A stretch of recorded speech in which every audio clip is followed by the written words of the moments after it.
이제 첫 번째 기록된 말씀. 자, 제가 여기에다 그냥 말씀이라고 하지 않고 기록된 이라는 말을 앞에 제가 붙였어요. 기록된 말씀을 통한 치유. 대부분 우리가 이제 하나님의 음성을 뭔가 신비롭게 듣고 싶어 하는 것들이 굉장히 강합니다. 그래서 이제 성령의 민감함, 그래서 뭔가 귀로 들리는 하나님의 그 목소리의 음성, 이런 부분에 우리가 이제 기준을 많이 두는데, 사실 하나님은 하실 말씀 다 하셨습니다. 더는 하신 말씀 없으십니다. 단 우리 개인의 인생의 삶의 문제를 풀어감에 있어서 이 문제만큼은 우리가 좀 더 음성을 좀 들어야 되는데요, 하나님이 우리에게 주시고자 하는 계시. 자, 하나님은 우리에게 계시를 주시면서 어떤 방법을 통해서 계시를 주시냐면 예언을 통해서 계시를 주시는 거예요. 근데 이 예언의 말씀 가운데 가장 포인트는 뭐냐면 특별 예언이에요. 특별 예언. 하나님이 일하시는 것을 우리는 두 개로 분리할 수 있는데요, 일반적인 예언이 있어요. 하나님의 은총도 특별 은총과 일반적인 은총이 있잖아요. 그런 것처럼 하나님의 예언을 주실 때에도 특별한 예언이 있어요. 이 특별한 예언은 뭐냐면 구원에 관한 부분이에요. 그리고 예수 그리스도를 통해 구원을 주시는 그 부분에 대한, 그래서 예수 그리스도가 오셔야 했고 오셨고 다시 오셔야 하는 이 큰 틀에 하나님의 역사하시는 이 방법을 통해서 하나님은 특별한 예언을 주시는 거예요. 그런데 늘 하나님은 예수 그리스도에 관한 것만 우리에게 예언을 주시느냐? 그건 아니에요. 그럼 뭐냐면 예수 그리스도 안에서 구원받은 하나님의 백성들이 어떻게 살아가야 하는지에 대해서 예언의 말씀을 주셨는데, 그 이 두 가지의 예언의 말씀이 디모데후서 3장 15절 이하의 말씀을 보면은 구원과 그 다음에 삶 속에서 교훈과 책망과 바르게 함과 의로 교육하기에 유익한 그 말씀이라는 거예요. 근데 이게 바로 뭐예요? 특별 예언과 일반적인 예언이 어디에 기록이 된 거예요? 성경 66권 안에 다 기록이 됐어요. 제가 이제 여러분들에게 성경에 기록이 안 돼서 좀 우리가 알 수 없는 영역이 있다. 여러분, 대부분 하나님 뜻은요, 성경을 통해 우리가 다 압니다. 어떻게 살면 하나님이 기뻐하는지, 어떻게 하면 하나님이 슬퍼하시는지, 성경에서 이미 우리에게 너무 많이 알려주셨기 때문에 그 말씀만 쫓아가면 하나님을 기쁘시게 해드릴 수 있어요. 근데 그 말씀을 쫓아서 인생을 살면서도 우리가 인생을 사는 게 얼마나 미숙한지, 그쵸? 여러분 생각해 보세요. 지금 내가 살아온 길을 다시 한번 살라고 하면 우리 어떻게 살 것 같아요? 좀 더? 진짜 좀 더? 저도 지금보다 훨씬 더 잘 살았을 것 같아요. 근데 중요한 건 뭐냐면 우리에게 기회가 두 번이 안 주어진다는 거예요. 지나간 시간은 우리에게 돌아오지 않아요. 그래서 지나간 시간에 대해서는 아쉬워할 것도 없고 슬퍼할 것도 없고 뒤돌아보고 속상해할 것도 없고, 지나간 시간에 대해서만큼은 미련을 둘 필요가 없어요. 왜인 줄 아세요? 돌이킬 수가 없으니까. 다시 되돌릴 수 없으니까. 그럼 우리의 숙제는 뭐냐면 지금부터, 이 자리에서부터 앞으로 주님이 부르시는 그날까지 살아가야 할 날이거든요. 근데 성경에서는 구원의 은혜와 하나님이 우리에게 어떻게 살기를 원하시는지에 대해서 말씀을 주셨지만, 내가 내 인생에 걸음걸음 걸어가는 나에 대한 하나님의 그 디테일한 계획은 성경에 기록이 안 돼 있어서 우리가 잘 몰라요. 그래서 그런 부분은 어떻게 하느냐, 인생의 삶을 살아가는 동안에요, 가장 먼저는 삶을 살아갈 때 말씀이 가장 먼저 기준이 되어야 돼요. 그러나 말씀이 기준이 아니어도요, 상식적으로도 우리가 어떤 인생의 삶을 살아갈 때 상식적으로도 우리가 결정 지을 수 있는 게 있어요. 맞죠? 상식적으로도 결정되는 게 있다니까요. 상식적으로 말하지 마. 성경이 뭐라고 말씀하시는지. 성경은 굉장히 상식적입니다. 성경은 막 상식에서 벗어난 막 비도덕적, 비인격적, 비논리적 그렇지 않아요. 하나님이 역사하시는 신비한 영역, 하나님의 기적과 표적의 영역은 우리가 상식이나 논리적인 것이나 이걸로 다 해석을 해낼 수가 없어요. 그러나 우리가 삶을 살아가는 방법에 있어서만큼은 말씀을 기준에 두고 상식적으로만 우리가 생각을 해도 풀어갈 수 있는 일들이 많이 있다는 거예요. 굳이 구부리고 기도하지 않아도 우리 스스로 해결할 수 있는 많은 문제들이 있어요. 그래서 이렇게 삶을 살아가는 동안 성경을 우리가 기준에 두고 살아가는 거예요. 그래서 말씀이라고 하는 이 말씀을 신비에 초점 두지 않기를 부탁드립니다. 뭔가 막 음성으로 하나님께 뭐 신비한 어떤 이야기를 들으려고 하지 마세요. 적어도 평신도들은요, 성경만 가지고 기준을 삼고 살아도 안 부족하죠. 어때요? 신비한 소리 안 들려서 막 부족해요? 사는데 어떻게 살아야 되는지 잘 모르겠어요, 혹시? 아니에요. 성경만 여러분이 잘 배워도 기본적으로 하나님이 주시는 특별한 음성이 없어도요, 이 말씀 자체가 가장 확실한 예언이다 그랬어요. 기록된 말씀은 가장 확실한 예언이다. 확실한. 베드로가 이야기하잖아요. 베드로서에 기록된 성경 말씀이 가장 확실한 예언이다. 우리에게 주시는 구원을 받기 위한, 삶을 살기 위한 지침서. 그래서 제가 성경은 인생 사용 설명서이다. 목사님들도 오셔서 훈련을 받고 계시지만요, 대부분 목사님들이 이렇게 말씀을 하시더라고요. 아니, 그냥 치유는 가면 병만 단순히 몸 고쳐주고 이런 건 줄 알고 오셨는데 너무 방대하고 너무 복잡하다. 갈수록 복잡하다는 거예요, 머리가. 왜냐하면 막 영역이 너무너무 많으니까. 여러분, 적어도 의과대학생들이 훈련 받을 때 보면은 본과해서 한 6년 공부하잖아요. 근데 우리는 의과대학생은 몸만 공부해도 6년을 이론 공부를 한다고요. 근데 우리는 영, 혼, 육, 삶까지 다 다루고 귀신 들린 것까지 다 다루잖아요. 근데 얼마나 방대하겠어요, 이 영역이. 근데 고민을 안 하면 이 영역을 알 수가 없어요. 그래서 이렇게 방대한 영역에 우리가 하나님의 가장 확실한 예언의 말씀을 붙들고 나아갈 때 우리의 삶에 어떤 역사가 이루어지냐면 치유가 일어난다는 거예요. 제가 엊그제 주일날 설교를 들고 단상했을 때 그 설교 제가 여러 번 했거든요. 물론 뭐 예화를 들거나 뭐 그때그때 뭐 살을 입히는 건 다 달라요. 그 본문으로 설교를 여러 번 했어요.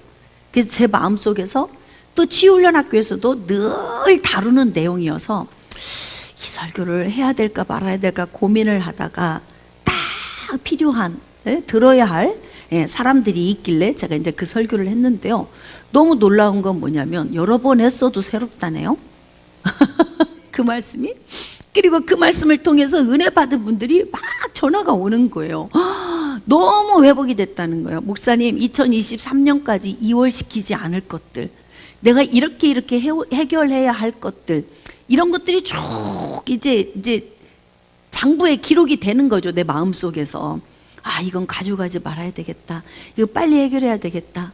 부모와 막힌 것도 뚫어야 되겠다. 자녀와 막힌 것도 뚫어야 되겠다. 직장 상사와 막힌 것도 뚫어야 되겠다. 막 이게 다 요약이 된 거예요. 그러니까 뭐냐면 여러분, 똑같은 설교를 매번 들어도 적용이 매번 달라요. 깨닫는 게 다르고 그때그때 귀에 들어오는 게 다르고. 그래서 하나님의 말씀은 우리를 고치시는 능력이 있어요. 저는 여러분들이 치유훈련학교에 오셔서 이렇게 훈련받는 이런 과정을 통해서 여러분의 막 혼과 영과 관절과 골수가 찔러 쪼개지는 이런 역사가 있었으면 좋겠어요. 찔리고 쪼개지는 거 생각해 보세요. 아플까요? 안 아플까요? 아프죠. 아프죠. 여러분, 진짜 하나님의 말씀을 내 삶의 거울로 비치면요, 항상 말씀은 아픈 거예요. 근데 중요한 건 아프다고 다 안 좋은 게 아니에요. 정말 새 생명을 탄생시킬 때 엄마들 아기 다 낳으셨잖아요. 얼마나 아파 고통스럽고, 근데 순간에 싹 고통이 사라져요. 언제? 새 생명을 품을 때. 그때 막 모든 고통이 다 사라지잖아요. 그러니까 찔러 쪼개는 이 과정이 아프지만, 아픈 게 다 아픈 것과 나쁜 건 다른 거거든요. 아파서 나를 좋게 만들고, 아파서 양약이 되게 만들고, 아파하고 도려내고 째어내고 꿰매고, 아픔이 나를 살리게 하고, 이 아픔이. 근데 말씀을 통해서 우리가 치료를 받는 이게 가장 1순위에 있어야 돼요. 예수 그리스도 안에 있는 사람들은 말씀을 통해 쪼개어지고 변화되고 치료되는 것이 가장 우선순위여야 된다. 왜냐하면 세상 사람들은 말씀 밖에 나가서도 치유되는 것들이 많거든요. 좋은 프로그램 많습니다. 여러분, 상담 꼭 목사님이 막 이 성경적으로 상담해야만 치유되는 게 아니에요. 세상에서도 세상 지식으로 다 잘 케어해주고 돌봐주면 회복도 되고 치료도 되고 다 나타난다고요. 근데 우리 그리스도인들은 어디에 초점을 둬야 하냐면, 기록된 말씀을 통해서 치유받는 그런 은혜가 있어야 돼요. 그러니까 교회에서는 치유를 하는데 가장 기본을 어디에 둬야 되냐면 말씀의 기준에 둬야 돼요. 그러니까 요한복음 1장 1절 말씀에 보면은 태초에 말씀이 계시니라. 이 말씀이 하나님과 함께 계셨으니 이 말씀은 곧 하나님이시니라. 그러니까 우리가 하나님을 알려면 어떻게 해야 되냐면 말씀을 잘 묵상하고 이 말씀을 잘 가르침 받고 가르쳐야, 그래야 하나님이 어떤 분인가를 아는 거예요. 여러분 있잖아요, 문자를 주고받는 건 어떤 때는 좀 위험하다 그랬어. 왜냐하면 정말 인생에 너무 중요한 문제를 해결해야 할 때는요, 문자로 주고받으면 안 돼요. 왜 그러냐면 문자는 억양을 읽을 수가 없어. 그래? 이게 그래 이렇게 해석하면 완전히 틀어져 버리는 거. 좋아, 좋다고? 뭐 예를 들면 이렇게. 그래서 이게 억양을 주고받을 수 없을 때는, 중요한 문제는 억양이 없는 문자로 주고받는 게 아닌 거예요. 근데 중요한 건 하나님은 굉장히 많은 억양을 하나님의 말씀에 담아서 느낌과 억양과 당신의 마음과 이 모든 것을, 내가 너를 사랑하노라 막 이러잖아요.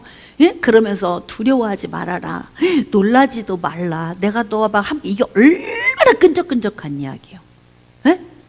생각해 보세요. 자녀가 와가지고 엄마 보세요, 걱정하지 마, 엄마 옆에 있어, 놀라지 마, 염려하지 마, 내가 함께하고 있으니까. 이게 굉장한 이야기라고요. 근데 우리는 뭐냐면, 두려워하지 말라, 내가 너와 함께함이니라, 놀라지 말라, 나는 내 하나님이 됨이니라, 내가 너를 굳세게 하리라, 내가 너를 도와주라. 할렐루야. 오늘 1독 성경 1독 이렇게. 그러니까 하나님의 뜻을 그러니까 알기가 어려운 거예요. 하나님의 말씀을 묵상할 때에는 거기에서 억양을 찾는 거예요. 하나님의 억양.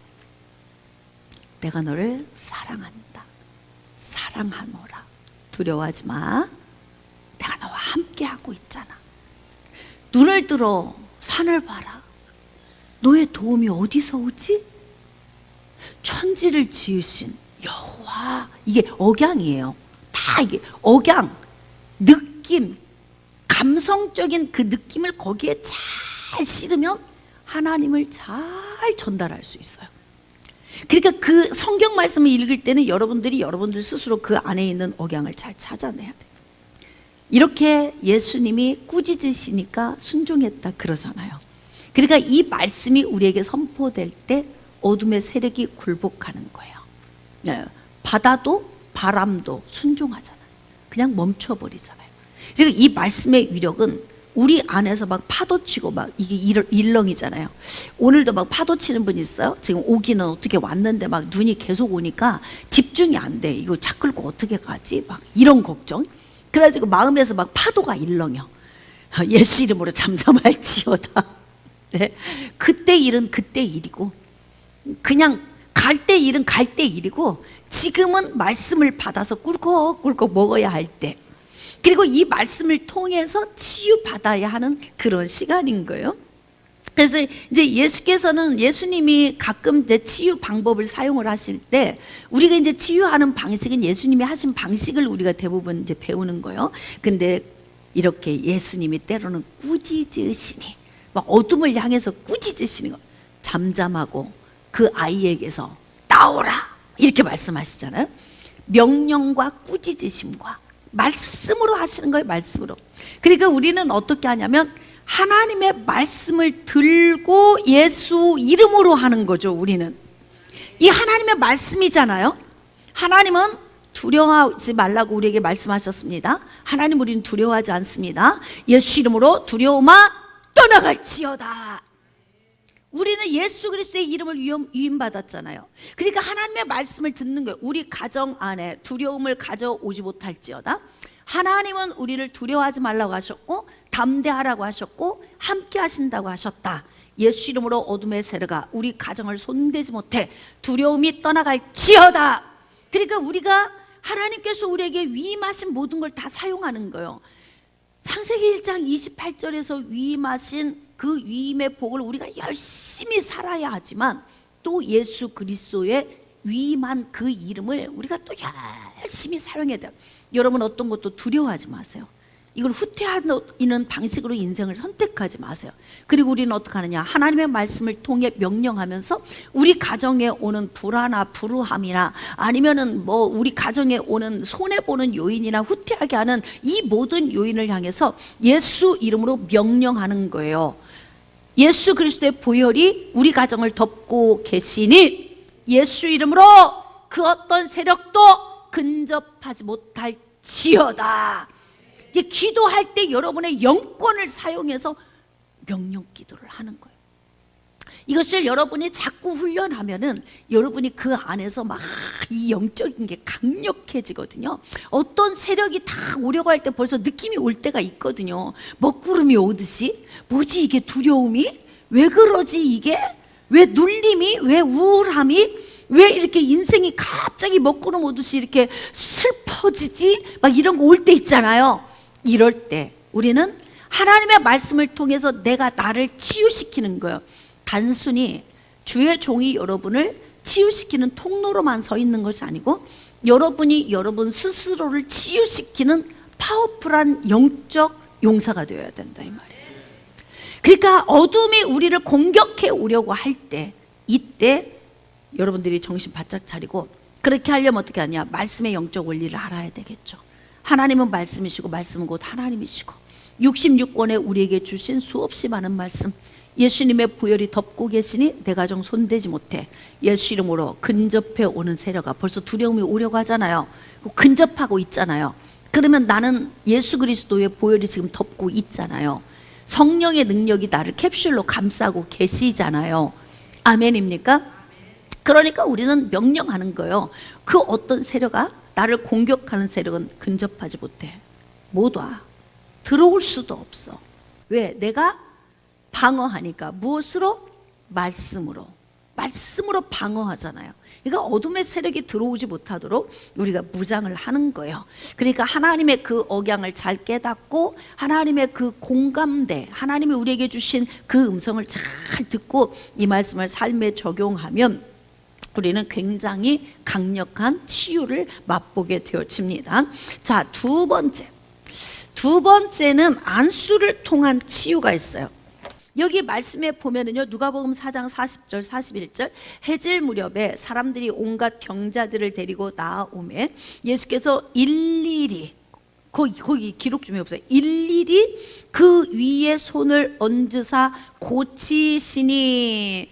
안수는 두 가지 안수 방법이 있어요. 한 가지는 머리 안수가 있고요, 두 번째는 환부 안수가 있어요. 머리 안수는 주의 종이 성도들에게 머리 안수를 할 수 있어요. 자, 두 번째, 부모가 자녀들에게 머리 안수를 할 수 있어요. 제가 그래서 훈련을 하는 내내 훈련생도들에게 평신도일지라도 대부분 자녀들이 깊이 자고 일어났을 때, 새벽녘이나 이럴 때는 꼭 자녀들에게 가서 머리에 손을 올리고 축복 기도를 해줘라. 근데 이게 내 자녀에 국한된 거예요. 다른 집 아이들은 손대면 안 돼요. 이게 부모와 자녀의, 그러니까 부모로서 이 축복권을 받고 있기 때문에 부모는 자녀에게 안수하며 기도할 수 있습니다.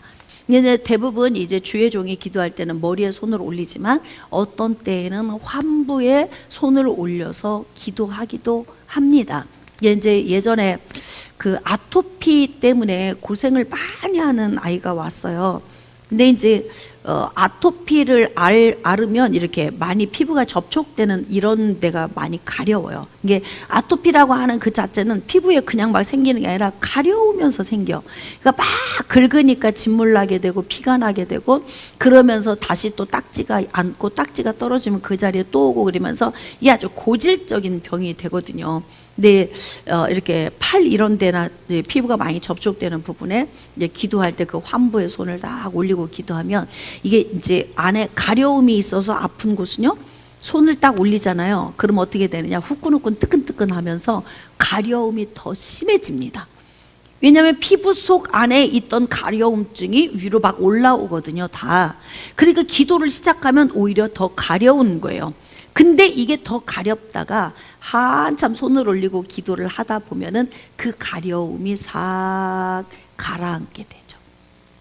그래서 대부분 이제 어떻게 환부에 손을 올려서 기도할 때나, 또 이제 어떤 경우에는 부러졌을 때, 이제 머리에 안수를 해도 다 효과가 나타나지만, 때로는 사람마다 이런 사람이 있어요. 나는 여기가 아픈데 왜 목사님이 머리에 손 올리지? 이게 다 각자 지식에 따라 다르거든요. 근데 대부분 나이가 많으신, 연세가 많으신 분들은요, 어디를 만져주면 좋아하냐면 머리보다는 아픈 데다 손을 대주는 걸 좋아해요.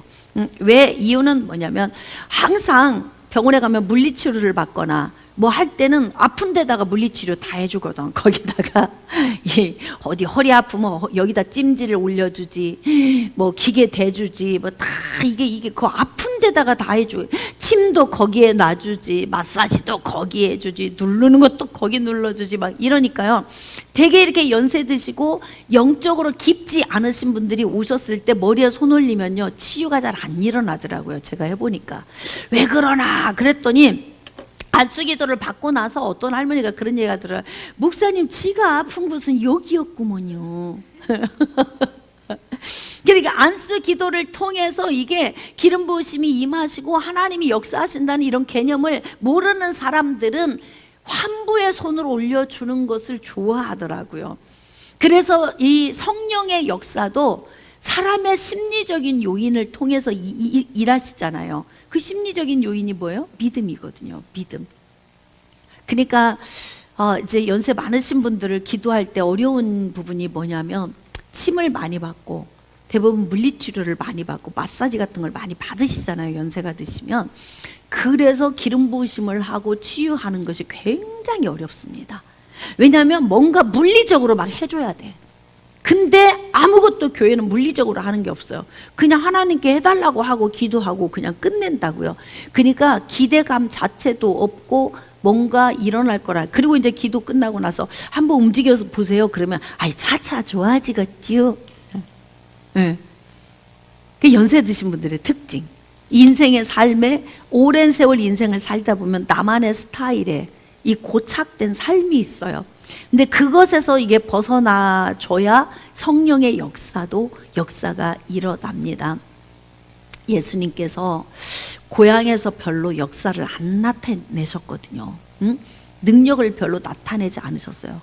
그러시면서 뭐라고 말씀하시냐면, 선지자가 고향에서는 배척을 받는 것이다. 이렇게. 왜 똑같은 능력을 가진 분이 어디서는 능력을 나타내고 어디서는 능력을 안 나타내느냐? 환경적인 요인인 거예요. 기도 받는 사람의 요인인 거예요.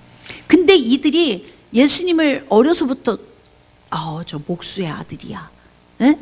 동생은 뭐 유다도 있고 누구도 있고 동생도 있잖아. 그의 어머니는 저기 앉아 있고 마리아하고, 이렇게 그냥 고착되어 있는 그들의 어떤 지식 때문에 예수님의 능력을 행해도 안 나타나는 거예요.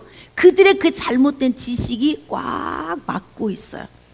다른 곳에 가면 역사가 훨씬 많이 나타납니다. 제가 필리핀이나 어디 이렇게 뭐 키르기즈스탄이나 이런 데 가잖아요. 그러면 난리 납니다. 난리 나. 한국에서 일어나지 않는 역사가 엄청 나타납니다. 왜일까요? 고향이 아니어서 그래요. 고향이 아니어서. 그리고 이제 외부에서 오는 사람에 대한 기대감이 그만큼 그들 안에 기대감이 있잖아요. 그러니까 그냥 손만 올리면 막 드러나고 손만 올리면 치유가 일어나고 막 나타나는 거예요.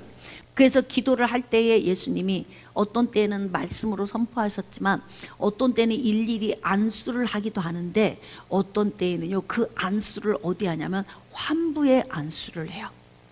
베드로의 장모가 열병을 앓고 있었어요. 근데 베드로의 그 집에 들어갔더니 이제 장모님이 병 들어 있잖아요. 그랬더니 예수님이 어떻게 한 거예요? 가만히 손을 잡은 거예요. 몸이 왜 손을 잡았을까요? 열병은 열이 오른 거잖아요. 그러니까 뭘 체크하려고? 열을 체크하려고 환부에 이 몸에 손을 댄 거예요. 열을 체크하려고. 그래서 손을 가만히 재보니까 열이 쩔쩔 끓네. 예수님은 거기서 이제 열 체크, 체온을 하고 그리고 난 다음에 예수님께서 이제 손을 잡으니까 예수님으로부터 능력이 쭉 나가면서 이제 몸에서 갑자기 열이 훅 떨어지고 여인이 그냥 쾌청 좋아져 가지고 일어나서 예수님을 수종 들었다 그러시거든요. 그러니까 이제 기도를 할 때 저도 어떤 때는 이제 머리에 안수를 통해서 이렇게 기도하기도 하지만 어떤 경우에는 환부에 제가 이렇게 손을 올리기도 해요. 대부분 뭐 이렇게 손목에 뼈가 부러졌거나 어디 뭐 발목이 어디가 부러졌거나 뭐 이럴 때 같은 때는 그 환부 있는 곳에 손을 이렇게 감싸고 기도를 하면 이제 빨리 그게 회복이 되거든요. 예전에 원정 권사님이 그때가 벌써 한 10년 전쯤인 것 같아요. 이제 전주에서 이사 와서 우리 교회 나와서 얼마 안 됐을 때였으니까 교회를 오다가 계단에서 둥그러 버렸네. 그래가지고 발목에 뼈가 부러진 거예요. 아침에 왔는데 깁스를 하고 왔어요. 주일 예배를 마치고 그리고 이제 그 사역자들 몇 데리고 갔잖아요. 가서 이제 그곳에서 기도를 했어요. 기도. 예, 이제 다리 기부스를 하고 있으니까 발목을 꼭 조이고 있으니까 근데도 살짝 그 안에서 이렇게 발이 움직이는 걸 보니 이렇게 해보니까 통증이 좀 없는 것 같지. 이제 하나님이 치료해 주셨다는 그런 확신이 있으니까요. 정종식 안수 집사님하고 나 기도 끝나고 집에 왔는데 둘이 40분 동안 톱으로 쓱싹 깁스를 쓱싹 그걸 썰은 거예요. 그게 그냥 써는 게 그렇게 힘든 건가 보더라고요. 석회라서. 그래가지고 썰어놓고 걸어보니까 정상으로 하나님이 고쳐주신 거야. 응? 그래가지고 막 이제 전화가 왔죠. 막 목사님 다 나왔어요. 괜찮아요. 예. 그러니까 하나님이 그렇게 하세요. 그러니까 그럴 때 이제 거기 환부의 손을 닿을 수는 없지만 제가 깁스 말고 있는 그 깁스에 손을 딱 올렸죠. 거기에다 손을 올린 거야. 성령님 이 시간 발목을 감싸고 있는 인대, 힘줄, 근육, 신경, 조직, 세포, 혈관 또 피부까지 모든 기능을 성령님 사로잡아 주세요. 예수 이름으로 부러진 뼈가 정상으로, 타박상을 입은 모든 기능들이 통증이 사라지고 정상으로. 제가 이렇게 이제 명령을 하고 기도를 하고 왔는데 하나님은 고치신 거죠. 응? 그러니까 우리가 때로는 기도할 때 머리 안수이든 환부 안수이든 이 안수의 방법을 통해서 치유를 받으니까 여러분들도 여러분들 자신 스스로가 나에게 기름 부으심하고 내 자신의 아픈 것을 위해서 여러분이 기도할 수 있어요. 이거는 지금 여러분이 여기 와서 훈련을 받으시는 건 이런 것이 있다? 이러고만 끝나는 게 아니에요. 그럼 뭐냐면 성령 기도 여러분들 스스로 연습하라고 그랬잖아요. 훈련을 하고 그 성령의 능력이 나와 함께하고 계시기 때문에 그 성령의 능력을 힘입고 여러분 스스로가 환부의 손을 올리고 기도를 하는 거예요. 어디가 아프거나 다치거나 100% 여러분이 회복을 못 시켜도 적어도 여러분 스스로가 막 70% 80% 정도만, 그래도 막 아까는 막 욱신거려 죽을 것 같았는데 지금은 통증이 많이 가라앉았고 다 좋아졌어 막, 근데 조금 남았어, 이럴 때 목사님 조금 기도 조금만 해주세요, 뭐 이 정도로 여러분이 여러분 스스로를 그걸 케어할 수 있으면 여러분 자녀들이나 여러분의 손주들에게 손을 올리면 이런 역사가 나타납니다. 예수 이름의 권세 좀 쓰세요. 성령의 능력 좀 활용하세요. 여러분 자신 스스로에게 기름 부으심을 하세요. 여러분이 여러분 스스로 여러분 머리 위에 올리고 기도하세요. 너무 피곤하면 누워서 침상에 누워서라도 기도하세요. 잠자기 전에 5분 10분 성령님 기름 부어주세요. 성령의 능력으로 머리에서 발끝까지 내 영혼에 기름 부어주세요. 저 오늘 너무 피곤해요. 몸 안에 있는 모든 피곤함, 노곤함, 무기력증 예수 이름으로 다 사라질지어다. 그러면 여러분들은 이미 주양 목사님 통해서 몸으로 영으로 다 느낀 그 느낌이 있잖아요. 그러면 여러분이 그 느낌이 올 때까지만 손을 조금만 올리고 기도해 보세요. 그럼 깊은 잠 잘 수 있어요. 있는데 왜 사용을 안 해요? 농 위에 올려놓지 마세요. 그거 다 녹습니다. 무뎌집니다. 그냥 좋은 거 있으면 좋은 것부터. 옷도 있잖아요. 새 거 사놓고 왜 그냥 허들에, 저도 이렇게 뭐 코트 같은 것도 이렇게 사잖아요. 그러면 싼 건 그냥 주섬주섬 입고 나와지거든요. 비싼 건 혹시 구겨질까 봐. 그래가지고 한 2, 3년 지나면 유행이 지나서 폼이 안 좋아져 버리네요. 아까워서 못 입고. 이건 참 어리석은 짓이다. 그래서 어떡하느냐, 아깝게 생각하지 말고 막 무조건 나올 때도 좋은 옷부터 입고, 냉장고도 열면 좋은 거부터 먹고. 어떤 사람은요 불행할 수밖에 없이 사는 사람이 있어요. 사과 한 박스를 샀는데요, 나는 어떤 스타일인가 잘 생각해 보세요. 사과 한 박스에서 나는 가장 먼저 이렇게 좀 문열이 썩은 거부터 골라서 먹는다, 이러면 손 들어보세요. 나는 안 그렇다, 그냥 좋은 거부터 골라 먹는다, 이러면 손 들어보세요. 네, 여기서 벌써 스타일이 나와. 썩은 거부터 먹는 사람은 평생 썩은 것만 먹어. 내가 썩은 거 골라 먹는 동안 좋은 게 썩고 있어요. 맞지? 신선하고 좋은 거부터 골라 먹으면 오늘 하나 골라 먹고 내일 거기서 제일 좋은 거 골라 먹고 모레 또 골라 먹고 계속 골라 먹잖아요. 그러면은 어떻게 되냐면 나는 한 박스를 다 먹는 동안 좋은 걸 먹는 거예요. 근데 썩은 거부터 먹어야지. 그러면 썩은 거는 버려버리고 좋은 거부터 골라 먹어야 되는데요, 이거 썩은 것 좀 한쪽 도려대고 씁쓸한데도 그냥 또 아깝다고 먹어. 그랬더니 다음날 또 보니까 저쪽에 적은 게 또 있어. 이것도 아깝잖아요. 그러니까 썩은 거 도려대고 씁쓸한데 그거 또 먹어. 다음날 보니까 또 그래. 진짜. 그래가지고 그런 생각으로 사는 사람은 항상 뭐냐면, 잘 생각해 보세요. 썩은 거부터 먹는 사람은요, 옷도 좋은 거 다 제껴놨을 걸 한쪽에. 나중에 입어야지 하고. 맞아요? 그게 맞아요? 네. 썩은 거부터 먹는 분은 좋은 옷도 안 입는다고 고개를 지금 끄덕끄덕 하고 계신다고.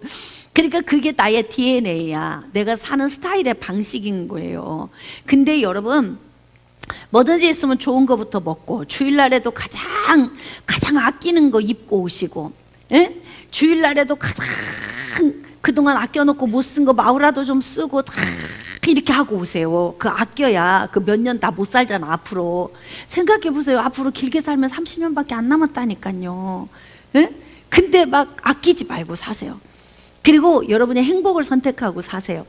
지금 여기 오셔서 치유받기 위해서 우리 와서 훈련받고 있는 거잖아요. 아픈 것 고침받으려고, 치료받으려고.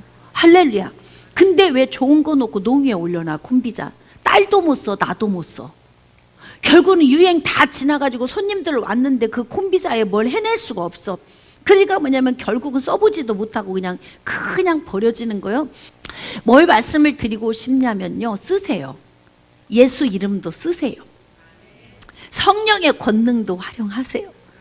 누구에게? 나에게, 내 자녀들에게, 내 손주들에게. 그러면서 딱 아기가 평안하게 딱 잠들 때까지 그렇게 해주면 애들이 막 그 악몽을 꾸거나 가위눌림이나 이런 게 아이들에게 많이 오잖아요. 그럼 아이들이 평안을 느끼고. 그러니까 이거 다 쓰라고 준 거예요. 안 쓰고 어디다 놓으신 것 같아요? 지금 농 위에, 장식장에, 어디다 넣어놓으셨어? 그 닭 빨리 꺼내세요. 꺼내서 얼른 사용을 하세요. 그래서 이렇게 머리나 환부에 안수하는 것을 우리 평신도들은 가정 안에서 100% 활용할 수 있습니다. 그러니까 여러분들이 이 부분을 좀 잘 활용하셔서 여러분도 여러분의 자녀들도 좀 잘 회복시킬 수 있도록. 그래서 예수님은 많은 병자들에게 손을 일일이 얹고 기도했기 때문에 저도 그런 방식을 사용하고 예수님이 하신 방식대로 하는 거예요. 바울도 안수하고 기도하면서 고쳐줬어요. 그래서 이제 주의 종이 안수하고 손을 딱 올리면 여러분이 어떻게 생각하시면 되냐면, 여러분이 가정에서 적용해도 마찬가지예요. 안수하느라고 이렇게 환부에 손을 올리잖아요. 그러면 그 안수를 통해서 이루어지는 것이 바로 무엇이냐면 기름 부으심이에요. 기름 부으심. 제가 이렇게 머리에 여러분에게 기도하면, 성경에 보면 바울도 베드로도 안수하고 기도하잖아요. 그러면 그 안수를 통해 성령이 일하시거든요. 그러니까 어떤 믿음을 가져야 되냐면, 나이 많이 드신 어르신들이 늘 물리치료하고 뭔가 물리적인 도구를 통해서만 치료를 받아버려 가지고 이 성령이 다 스캔하고 이렇게 지나가시면서 몸을 치료하는 것에 대한 믿음이 없는 사람들은요, 주의 종이 기도해도 역사가 안 나타나거든요. 근데 여러분들은 어떤 믿음을 가져야 되냐면, 주의 종이 손을 올리면 성령께서 지금 내 몸을 스캔하고 지나가시는구나. 이거 있잖아요. 왜 병원에 가도 뜨뜨뜨뜨 심전도 같은 거 차차차차 하면서 몸 그 MRI, CT 찍으면 막 큰 톰 안에 샥 들어갔다 숨 쉬지 마세요. 자, 참으세요. 이제 숨 쉬세요. 막 이런 거 있잖아요. 그러니까 하나님이 하시는 것도 그렇게 여러분이 잘 생각을 해보세요. 하나님께서 지금 내 몸을 스캔하고 지나가시는구나. 그러면 어떻게 하느냐? 머리 스캔하고 지나가시면 머리가 맑아지고, 눈이 뿌옇던 눈이 밝아지고, 귀가 둔하던 눈이 열리고, 입이 열리고, 막 열리면서 몸이 이러면서 어깨가 가벼워지고 몸이 가벼워지면서 이게 회복이 되는 거거든요. 그러니까 이 그림을 믿음으로 그리는 거예요. 그래서 우리를 치유하시는 이 치유의 적용 방법이, 우리는 이렇게 안수를 통해서도 보편적으로 치유 사역에 사용되었던 거예요. 여러분들이 목사님에게 오셔서 이렇게 기름 부으심 받고 기도 받는 게, 오늘 별일 안 일어났어, 오늘 아무 일 없었어, 그렇다고 아무 일 없는 게 아니에요. 기름 부으심은 쌓여갑니다. 쭉 기름 부으심이 임하시면서 여기서부터 쭉쭉 쌓여요. 그러면서 어떻게 하느냐, 이 기름 부으심이 임하셔서 이렇게 여기까지 올라오면은 어떤 현상이 나타나냐면, 충만한 은혜가 이렇게 쭉 와요. 어느 때부턴가는 빨리 느껴지고. 그러니까 저한테 안수기도를 많이 받은 분들은요, 대부분 이렇게 얘기해요. 목사님이 손 올리자마자 가벼워졌어요. 요즘에 목사님이 손 올리는 순간 가벼워지는 분 손 들어보세요. 예, 올리는 순간. 그러니까 기름 부으심이 쌓여서 그런 거예요. 이게 오랜 세월 동안 기름 부으심, 이런 분들은 오래 기도 안 해도 잠깐 손을 올리고만 지나가도 그냥 여러분들은 치유를 받는 거라고요. 그러니까 이게 자주 기도를 받는 것이 좋은 거예요. 예, 그래서 이렇게 안수기도 받는 게, 오늘 별일 없었어, 별로 나타난 거 없어, 별로 안 느껴졌어, 그것 때문에 여러분들이 이 부분을 회피하지 않으셨으면 좋겠어요. 그래, 이 원리를 알아야 오늘도 기도 받는 걸 즐거운 마음으로 기도를 받게 되는 거죠. 만약에 여러분들이 어디 가서 막 흔들고 누르고 찌르고 때리고 안찰, 이러한 기도 방식을 사용한다면 그 기도는 안 받으셔야 되는 거예요. 여러분들이 어디 다른 곳에 가서 혹시 기도를 받아야 되는 상황이 있을 수도 있어요. 있을 수도 있는데, 중요한 거는 이게 뭔가 인위적인 방법을 통해서 기도하는 것은 여러분이 안 받는 게 좋다, 여러분에게. 왜냐면요, 이게 잘못된 지식에서 오는 거예요. 안찰이라고 하는 게 뭔 줄 아세요? 이제 안찰, 어떤 분이 이제 귀신 들렸다고 왔잖아요. 그러면 귀신이, 이 사람이 이렇게 얘기하는 거지. 당신 보니까 귀신이 복부에 있어, 배에. 그러면 어떻게 하냐면, 배를, 같은 자리를 찰싹 계속 때리는 거예요. 그러면 여러분이 테스트하고 싶으면 집에 가서 해보세요. 허벅지 위에를 때려보세요. 계속 20분이고 30분이고 1시간이고 쳐보세요. 새까맣게 피멍이 올라옵니다. 그러면 뭐라고 하냐면, 피멍이 올라오면 여기에 귀신이 있다 봐라, 그래. 귀신 없는 사람도 피멍 올라온다니까요, 그거. 네?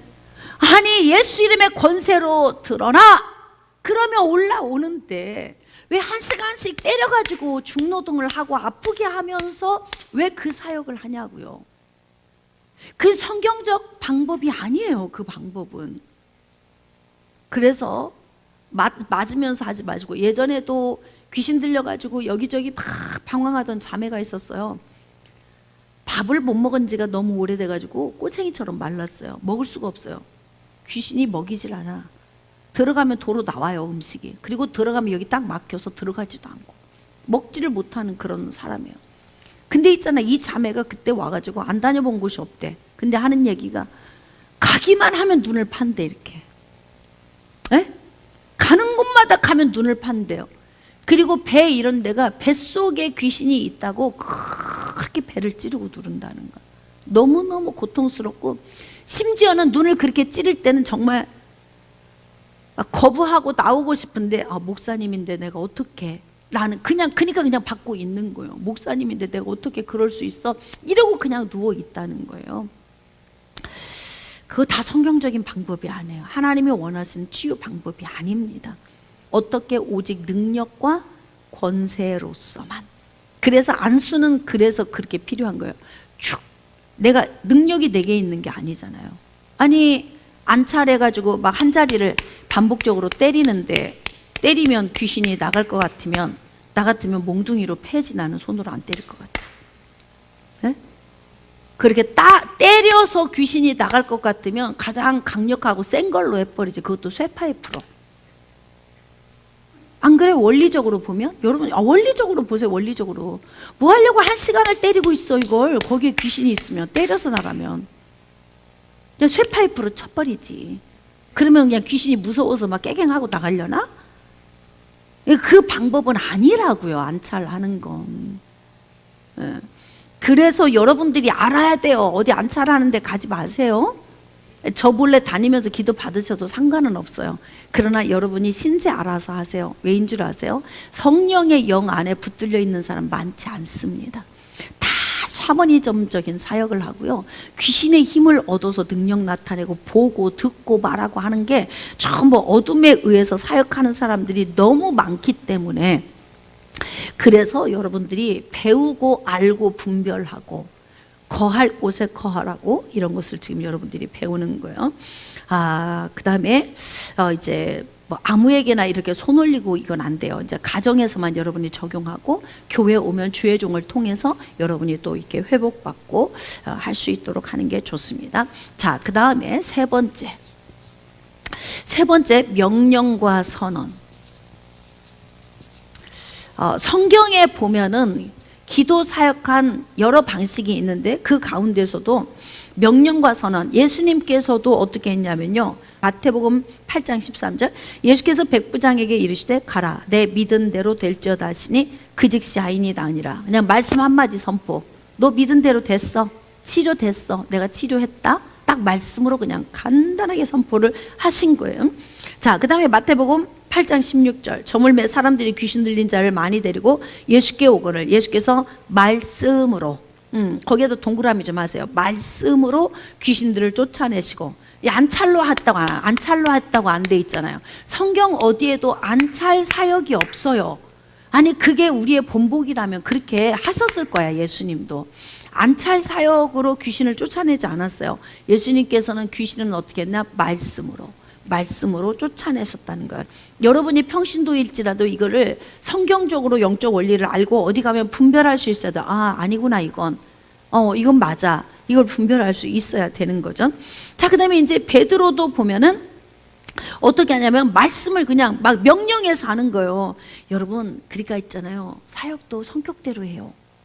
베드로가 얼마나 성격이 급합니까? 매일 혼나, 예수님께.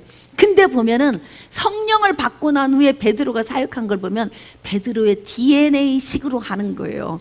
응? 성질 급한 사람이 언제 안차를 30분 50분 하고 있어. 이거 못해. 베드로는 못해요. 어떻게 하느냐? 그냥 선포해버려. 자, 볼까요? 성전 미문에 있는 안진뱅이를 베드로가 어떻게 치유를 시킵니까? 자, 사도행전 3장 6절, 은과 금은 내게 없거니와 내게 있는 곳으로 내게 주노니 곧 나사렛 예수 그리스도의 이름으로 일어나 걸어라. 얼마나 샤프해. 깔끔하잖아요. 승질대로 해. 사역도 성격대로. 그래가지고 그냥 예수 이름으로 일어나 걸어 그냥 이렇게 하는 거죠. 가가지고 못해. 근데 바울은 좀 나아, 베드로보다는. 어떻게 하냐, 그래도 바울은 가서 손을 꼭 올려. 이렇게 머리에다 손을 탁 올리고 기도를 해줘요. 이게 다 성격대로 하는 거예요. 주양 목사님도 보면은 가만히 이렇게 탁 가서 손 올리고 자분 또 하잖아요. 그것도 제 DNA인 거예요. 그러니까 성경에서 사용되었던 그 많은 사역들 가운데 이게 저한테 또 잘 맞는 거예요. 그래서 가서 머리에 손 안수하고 환부에 안수하고, 그래서 이제 고치는 방식을 저도 많이 사용하는데, 여기 보니까 베드로는 그냥 막 말씀으로 막 선포한 거예요. 자, 사도행전 9장 33, 34. 거기서 애니아라 하는 사람을 만나매 그는 중풍병으로 침상 위에 누운 지 8패라. 베드로가 이르되 애니아야, 자, 예수 그리스도께서 너를 낫게 하시니 일어나 내 자리를 정돈하라는데 곧 일어나니. 그냥 야, 예수님이 너 지금 치료하신다. 일어나. 일어나, 빨리 일어나. 이렇게 한 거예요. 그랬더니 후를 털고 일어나서 자리를 정리하더라는 거지. 이게 베드로 스타일이에요. 베드로는 어디 가서 안수했다 이 기록은 거의 없어요. 그냥 선포해. 일어나, 얼른 일어나. 은과 금 없어. 예수 이름으로 내가 명령한다. 걸어. 일어나. 그냥 애니아야, 중풍병으로 쓰러져 있는데 그러고 있지 마. 예수님이 너 지금 고쳐준다. 일어나, 얼른 일어나. 그냥 이렇게 했다고. 베드로는 다니면서 이렇게 사역을 했단 말이에요. 성경에는 애니아야 일어나라, 예수께서 지금 고치신다, 이건데 그게 아니고요. 그냥 아팠다고? 중풍병으로? 아 그래? 그럼 어떻게? 지금 예수님이 지금 고치신다. 일어나봐, 걸어봐. 이렇게 했다는 얘기예요. 그것을 지금 글로 이렇게 표현을 해놓은 거예요.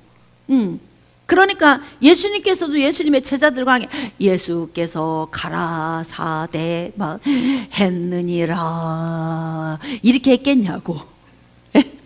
이리 와봐라, 베드로 너 이리 와봐. 칼을 드는 자는 칼로 망하는 거야, 알았지? 막 그냥 말고의 귀를 쳐버렸잖아요. 네 칼을 칼집에 빨리 꼽아. 어떻게 처세를 그렇게밖에 못해 너? 믿음이 그 정도밖에 안 되는 거야? 막 이러면서 예수님이 하셨을 거라고.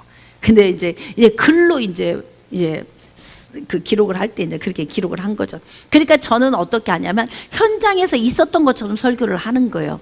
그래서 안 졸리고 재밌는 거야. 그런데도 졸리는 건 영이 지금 눌린 거야. 그렇게 재밌게 하는데도 졸리는 건 희한하죠. 제가 이렇게 강의하다 보면요, 여러분이 1시간 내내 조는 게 아니에요. 잠깐 졸아, 깜빡 졸아. 근데 딱 이 생각이 들어. 저 때 이 말을 꼭 저분이 들어야 되는데 꼭 그때 조네. 누가 알아? 마귀가 하는 거예요. 마귀가 하는 거예요. 딱 내가 들어야 하는 너무너무 중요한 이야기가 벌써 싹 선포되면요, 마귀는 나를 너무 잘 알고 있거든요. 그래서 그때 잠이 싹 지나가. 그래가지고 아우 아까 있잖아, 목사님 막 그 얘기 하시더구만. 못 들었는데. 응? 살짝 5분 양 눈 살짝 감았다 떴을 때 지나간 거야 그때. 그래서 각자 이 여러 방식이 있지만 자기 DNA에 맞는 방식을 사용하면 좋다. 그래서 이렇게 또 베드로가 또 요바에 사는 다비다를 치유했잖아요. 사도행전 9장 40절로 42절. 베드로가 사람을 다 내보내고 무릎을 꿇고 기도하고 돌이켜 시체를 향하여, 죽은 자를 향해서도 어떻게 했어요? 그냥 다비다야 일어나라 이렇게 또 명령을 했다잖아요. 그러니까 또 그냥 또 일어났다잖아요. 그러니까 이러한 방식으로. 그래서 여러분도 이 선포 기도를 어떻게 적용을 하면 좋으냐면, 여러분이 삶을 사는 동안에 선포하세요. 그냥 우리 가정에 어둠 못 들어와. 이게 선포 명령 기도예요. 그냥 매일매일 당당. 오늘 내가 일하러 가는 곳에서 어떤 세력도 나를 손대지 못해. 내 가정, 내 자녀들 손 못대. 보혈이 덮고 계시고 성령이 덮고 계셔. 나는 안전해. 하나님은 내 편이셔. 명령하는 거죠. 그냥 길을 갈 때에도, 잠을 잘 때에도, 밥을 먹을 때에도. 그래서 어떻게 하느냐, 여러분들이 영적으로 여러분의 가족들과 여러분의 가정을 지켜야 돼요. 농위에 올려놓지 마세요. 무기를. 그래서 여러분이 잘 활용하셔서 적용하시면 되겠습니다. 그 다음에 중보기도를 통한 치유. 네 번째, 중보기도를 통한 치유. 여러분, 우리가 이제 뭐 자녀들이나 아니면 지인들이나 또 다른 이제 가족들이 아파 있을 때 저를 만나기 어려울 때가 있어요. 나올 수 없는 상황이 있을 때 이럴 때 이제 중보기도 요청을 하거든요. 근데 중보기도를 놓고 할 때 멀리 떨어져 있는 사람을 위해서 기도하는 거예요. 그러면 하나님이 역사를 하십니다. 지난주에 전화가 왔어요. 목사님, 제가요 어깨가 한쪽이 50견처럼 이제 통증이 있고 들기가 어렵고 아프다는 거예요. 허리도 뭐 수술을 했는데 많이 회복은 됐지만 뻣뻣하게 이게 뭐 굽어지고 하는 것도 약간 좀 불편하고 뭐 그 기도를 좀 해달라고 전화가 왔어요. 그래가지고 이제 수학에 대고 기도하는 거죠. 어찌 보면 중보기도와 같은 거예요. 내 앞에 없지만 우리는 전파를 타고 그냥 기도를 하는 거잖아요. 우리는 지금 전파를 타고 기도를 들으니까 이거는 뭐 중보기도와 같은 거예요, 사실은. 근데 이제 기도를 했는데 이제 하나님이 치유해 주셨어요. 그래서 상태가 좋아졌다. 이제 확인을 하고 제가 전화를 끊었거든요. 그 후에는 모르겠네. 이제 오늘 정도 한번 제가 신방 전화 해볼 건데 믿음으로 잘 지켜서 계속 그걸 유지하고 있는지 속고 있는지 그건 좀 다시 또 제가 전화를 또 해봐야 될 것 같아요. 그래서 이제 그 중보기도를 할 때에는 어떻게 해야 되냐면 환자에 대한 긍휼과 사랑의 마음이 정말 중요합니다. 여러분, 그러니까 왜 이런 거 있잖아요. 남편이 예수 안 믿거나 아내가 안 믿거나 자녀가 안 믿거나 이러면 어떤 미울 때가 있어. 그렇게 가자고 하는데도 안 나가고 정말 이 인간이 그냥 왜 이렇게 말을 안 듣는 거야. 근데 말을 안 듣는 게 아니라 예수님 모르니까 당연히 안 나오고 싶죠. 우리 믿는 사람 입장에서는 맛을 봐서 좋아서 얘기하는데 맛을 안 본 사람은 맛을 안 봐서 모르니까 그럴 수밖에 없잖아요. 그럼 어떻게 하냐면 우리는 그들을 향한 그 긍휼함과 사랑의 마음으로 그들을 위해서 끊임없이 기도해야 돼요. 하나님, 그 영혼을 이렇게 변화시켜 주시고 하나님이 긍휼을 베풀어 주시고 하나님 그를 구원해 주옵소서. 이 기도를 끊임없이 하나님께 올려드리면 그러면 하나님께서 우리의 기도에 응답을 주십니다. 자, 그럼 중보기도의 능력에 대한 강한 믿음이 있어야 된다. 저는 이제 여러분들이 저에게 뭐 기도를 부탁을 하거나 이렇게 하면 무조건 제가 기도만 하진 않아요. 기도를 하면 제가 뭔가 제시를 해주죠. 이건 이렇게 해라, 저건 이렇게 해라, 이렇게. 그런 문제에 대해서는 제가 기도를 안 해요. 어떻게 우리가 선택해야 하는 문제는 그건 기도해야 되는 문제가 아니에요. 여기 잘 보세요. 오늘도 힘겨운 문제 들고 오신 분들이 있어요. 이거 막 사건이 하루하루 걸러서 맨날 일어나. 그게 인생이거든요. 근데 이 문제를 우리가 지금 가지고 왔거든요. 이 문제를 가지고 왔는데요. 여러분이 잘 생각해 보세요. 성경에 보면은 내가 할 일이 얼만큼 많은지 이 하라가 몇 번쯤 될 것 같아? 응? 기뻐하라, 즐거워하라, 감사하라, 사랑하라, 용서하라, 찬양하라, 송축하라, 예배하라. 이 하라고 한 이게 얼마나 많아, 성경에. 다 하라야, 다 하라. 이건 기도할 게 아니잖아요. 오늘도 기뻐하라 그랬는데 하나님 나에게 기쁘게 좀 해주세요. 네가 그냥 기뻐하라니까? 기쁘게 생각해. 아, 이 고난도 이 고난을 통해 이 쓴나물을 통해 나에게 이 쓴맛의 영양분이 필요했구나. 그러면서 먹어봐. 그러면 좋아진다니까. 응? 여러분 생각 맛이 그냥 맵고 씁쓸하고 그렇잖아요. 근데도 그게 몸에 들어가면 그렇게 좋다잖아. 면역력에도 좋아지고 몸도 따뜻하게 하고 막 좋다고 하잖아요. 응? 많이들 잡수세요. 대추차하고 생강차. 할렐루야. 예. 적어도 이렇게 딱 교회를 오면은 카페에 대한 예의가 아니지. 한 잔씩은 마시고 가야지. 카페한테 안 미안해요. 예. 우린 여기서 직접 다 끓인다고. 이제 우리 에클레시아 회장님이 다 끓인다고. 잡숴보셔봐. 아주 맛있어요. 그러니까 우리 몸 안에 들어온 쓴맛도 우리 몸 안에 들어가 영양소가 되잖아요. 그러니까 오늘 하나님, 제가 지금 기쁨이 없어요. 저에게 기쁨을 좀 주세요. 네가 기뻐해. 그건 네가 할 일이요. 응? 왜 이렇게 저는 감사가 안 나오는지 모르겠어요. 너 오늘 네 눈으로 보고 네 입으로 먹고 네 귀로 듣고 네 손으로 다 만지고 사랑하는 사람 옆에서 다 볼 수 있고 네 발로 걸어왔고 너 감사해 안 감사해? 그건 네가 하면 되는 거야. 네? 그러니까 이게 여러분 말씀을 삶에 적용하며 이 사는 것들이 여러분이 이게 훈련이 되면요 굉장히 이게 복된 삶이 되는 거예요. 그래서 이제 우리 삶 속에 우리가 해야 할 일이 많아서 저는 여러분들이 저에게 중보기도 부탁을 해도 내가 기도해야 할 건지 여러분에게 상담을 해서 방법을 가르쳐 줘야 될 건지 이걸 저는 알고 방법 딱 가르쳐 주고 나면 하나님 이 가정이 선택을 잘하게 해주세요. 문제를 잘 풀게 해주세요. 거기까지 딱 제가 하고 나면요, 그리고 저는 그냥 위임해버린다고요. 하나님이 다 알고 계시죠? 이렇게.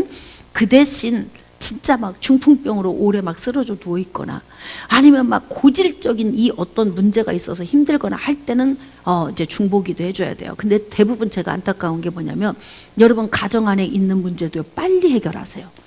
오래 갖고 있지 마세요. 빨리. 어떤 관계도 해결이 됐잖아요. 그럼 막 수단과 방법을 안 가리고 막 분위기 만들고 막 자꾸 만나고 또 중간에서 막 좋은 얘기 막 해주고, 사람이 무슨 이야기 듣느냐에 따라서 이게 달라지거든요. 응?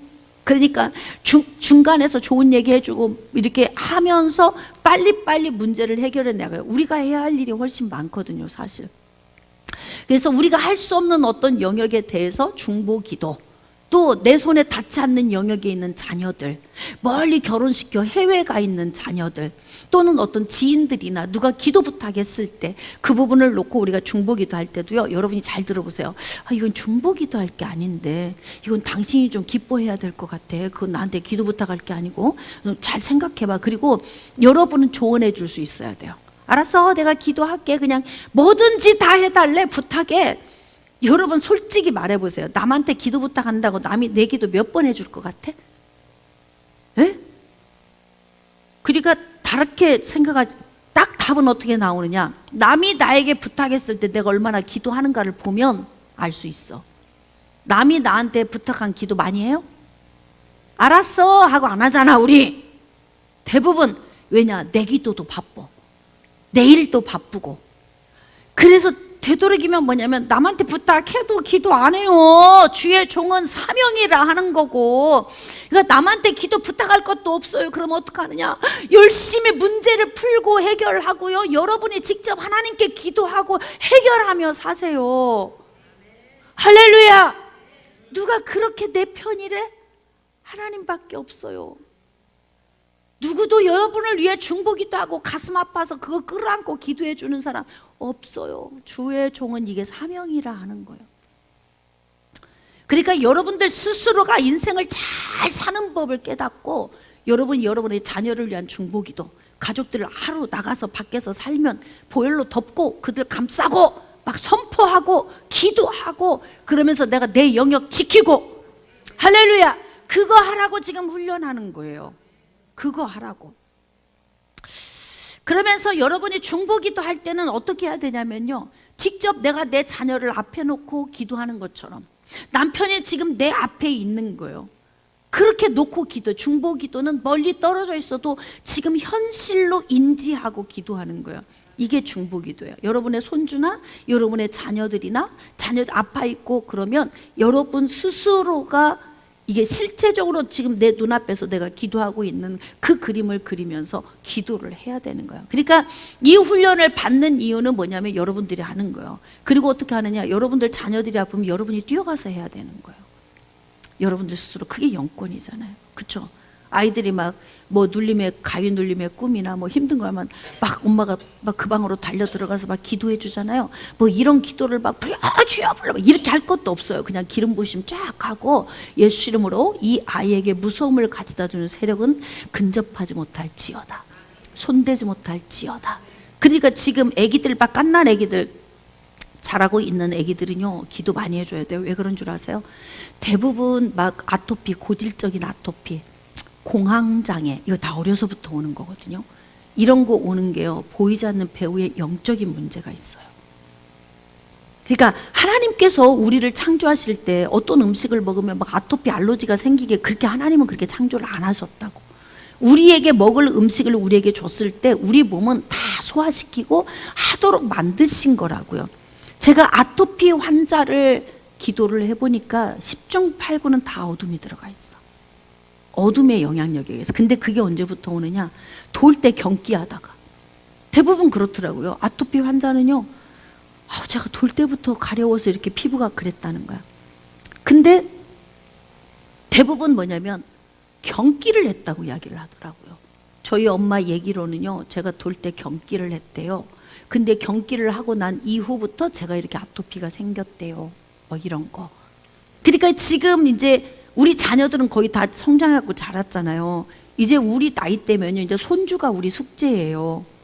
손주들이.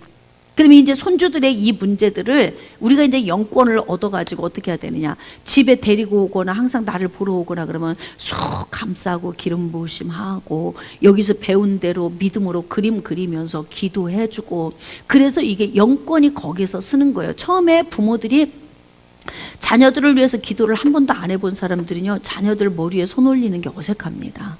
그리고 엄마 왜 그래요? 안 하던 짓을 왜 하고 그래요? 요즘에 이상해졌어요. 애들이 막 이런다고. 근데 있잖아, 그냥 솔직하게 얘기하세요.